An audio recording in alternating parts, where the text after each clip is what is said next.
For everybody that comes to see movies here, I thank you immensely, because that relationship that we can have as we provide cinema, we provide you with stories, we provide you with our own imagination, and you to be there, the public, to receive it, celebrate it like you do here, is just immense, and I thank you so much for doing that. Thank you.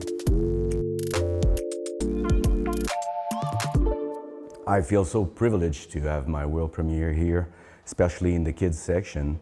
There's something extremely benevolent, some goodwill in our film, and we want to, as many people, especially kids, to receive it and maybe perceive reality and what they can do with it in a better way through this movie.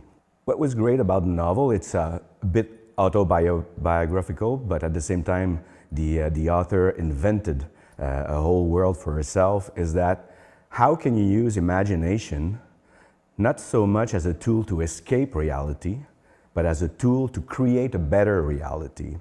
And there was something about the main character's desire to save the people she loved in her life, and using imagination, characters from TV shows she's seeing, books she's reading, but seeing these characters not so much as distant princesses or people like that, but see them as references, heroes, so she could transform herself and transform her reality. So there was something about that idea of using cinema, storytelling, imagination to do good in the world. And that's what appealed to me most, and that's what we try to do with the movie. It's set in 1981 in Quebec City in a blue-collar environment.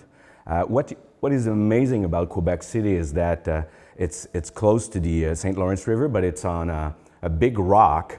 On one side, you see the St. Lawrence River. On the other side, basically, you slowly go from the uptown, slowly go lower and lower to basically the poorer people. But that slope and those streets, and our main character, which is basically traveling by bicycle, delivering newspapers and going to work in different places, those hills, this little girl just trying to make her way into the world using a bicycle in this environment was just an amazing thing to do. And what was great also is that these neighborhoods stayed basically the same as they were in the early 1980s. So it was not too difficult for us with our budget to recreate that era. And also what is interesting, it's an era without computers, without cell phones, without iPads, without social media. So how do you create your own world? You have a bit of television, and you have the books, and you have your bike to travel and discover the world, and people. You have to interact with neighbors and new persons. These are things I think that are, yes, nostalgic in a way, but if we try to present our character in the way it can be used still today as a means to become stronger and a better person in the world. Well, first, when you try to find the perfect young actor, it's always an immense challenge. It looks good on paper, but does that young girl exist in real life? So we went through an immense process of casting, going from 85 little girls to 10 to 5 to 2 little girls. And through that process, when we came to the last 2, I had these young actresses meet our older man, Roger, the main character, to see if there was some chemistry appearing. And we built some trust through workshops to basically be able to see if there was some magic appearing right away. And it did. And we were really lucky. I think you'll see when you'll watch the movie, I think we found first the perfect young lady to play the part, Juliette. And also it was a perfect match with Gilda Roy, our main actor, Monsieur Roger. And on set, it was the easiest of things, because they were really leaning on one another between scenes, between takes.